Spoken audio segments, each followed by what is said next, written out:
Hello दोस्तों, मैं फिर से आ चुका हूँ अनराइवल नेक्रोमेंसर की एक और नई एपिसोड के साथ। इस एपिसोड की शुरुआत में हम देख पाते हैं वाई हु ने हम एमसी से कहने लगा, तुम्हारी इतना साहस कैसे हुआ इस फॉर्म के साथ मुझे मॉक करने का।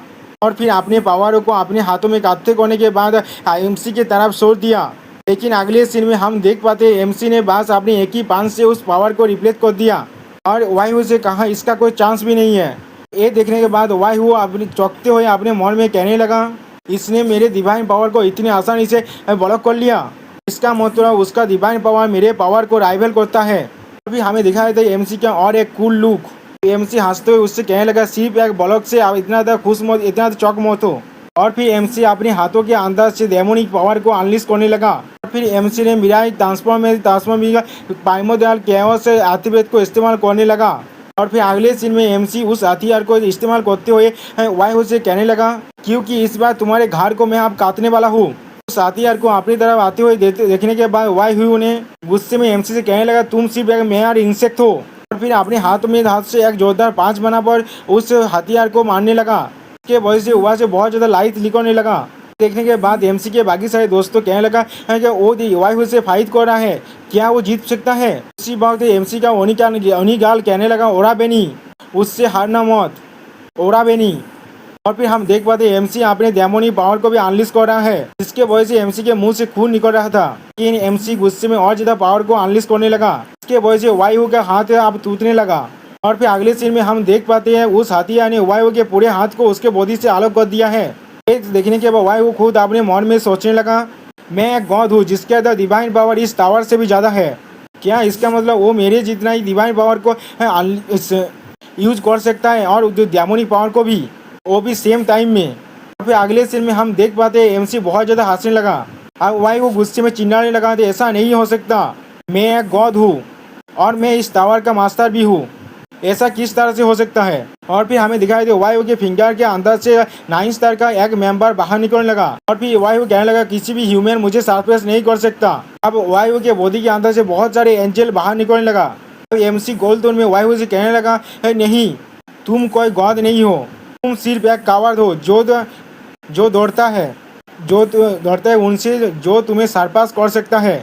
वाई हु गुस्से में एमसी को सताप कहने लगा और फिर उसने अपने एंजल को एमसी की तरफ छोड़ दिया। चलो मैं देखता हूँ अगर तो है तुम तो इससे धक्काने के बाद भी बात कर पाते हो या नहीं। फिर अगले से में हम देख पाते हैं एमसी की तरफ दोनों लाइट आने लगा और फिर एमसी से वो लाइट टकरा गया और इसके वजह से बहुत बड़ा धमाका हुआ वहाँ पर। ये देखने के बाद वाई हु हंसते हुए एमसी से कहने लगा, ऐसा है जिससे पावर मिला है लूसीफर के फ्लाइज को खाने के बाद, तुम देखने जैसे थे। लेकिन अगले सीन में कुछ देखने के बाद वाई हु बहुत ज्यादा चौंक गया और फिर हम देख पाते एमसी को कुछ भी नहीं है, वो पूरी तरह से ठीक हुए।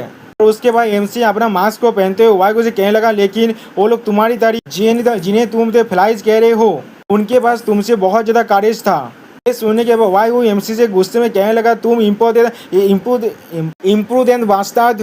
फिर अगले सीन में हम देख पाते एमसी ने अपने डेमोनी पावर से वाई हु के ऊपर एक अटैक कर दिया, वाई हु को बीच से चीर दिया। फिर वाई हु से वाई हु के बॉडी के अंदर से बहुत ज्यादा डेमोनी पावर निकलने लगा।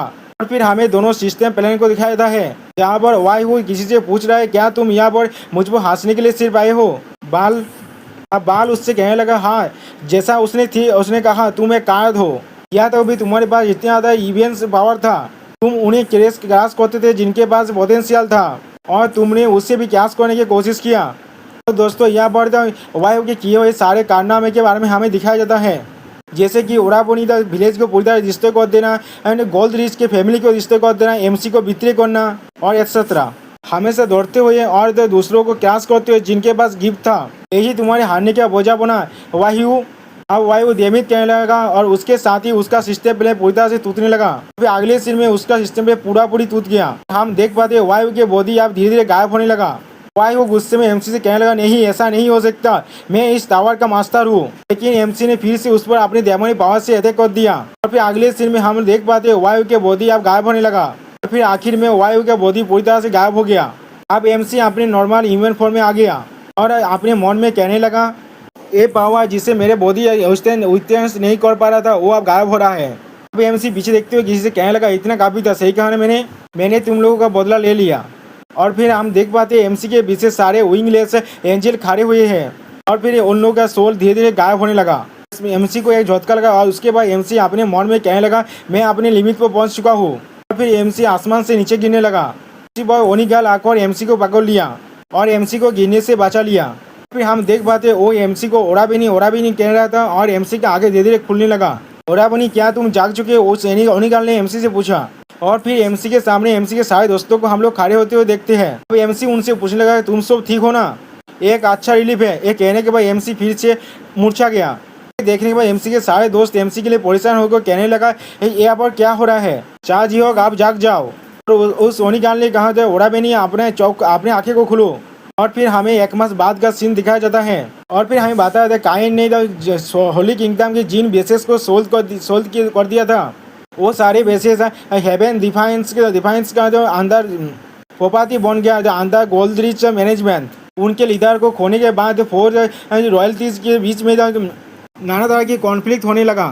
और फिर हमें दिखाया था 4 रॉयल रेसेस एक दूसरे से फाइट करने लग गया है जिसके वजह से टावर के अपर लेवल अब केवस में फंस चुका है और वो लोग लोअर लेवल में कोई भी फोकस नहीं कर पा रहा है। और फिर हमें वहाँ से 19th फ्लोर के नेक्स्ट फ्लोर में जाने के बाद एंट्रेंस को दिखाया जाता है जहाँ पर एमसी के सारे दोस्तों खड़ा है। वहाँ पर ड्रैगन से सोर्समैन से एमसी से पूछने लगा क्या तुमने अच्छी तरह से रेस्ट किया है? रिप्लाई में एमसी उससे कहने लगा मैंने इतना ज़्यादा रेस्ट किया है जो मेरे पूरा बॉडी अभी अस्थि बन चुका है। ये सुनने के बाद ओनिगल एमसी से कहने लगा तुमने उस पावर के इस्तेमाल से एक गॉड को डिफीट किया है इसलिए तुम्हें रेस्ट करना ही चाहिए था इतना था। उसके सपोर्ट में लिटिल फॉक्स भी कहने लगा था हाँ। एमसी उनसे कहने लगा वाई से सिलेक्ट एंड किल पैनल अब फेल हो चुका है। अब यहाँ पर कोई भी ऐसा नहीं है जो हमें रोक पाए। इस बार हमरा टावर को कॉन्कर करबो। इसके जवाब में हर कोई कहने लगा हाँ। और एमसी ने उनसे कहा लेट्स गो। और फिर हमें दिखाया था उन सारे लोग नेक्स्ट फ्लोर के एंट्रेंस के तरफ आगे बढ़ने लग गया। और दोस्तों यहाँ पर इस वीडियो का दी एंड होता है। प्लीज़ सब्सक्राइब माई चैनल और like and share this video.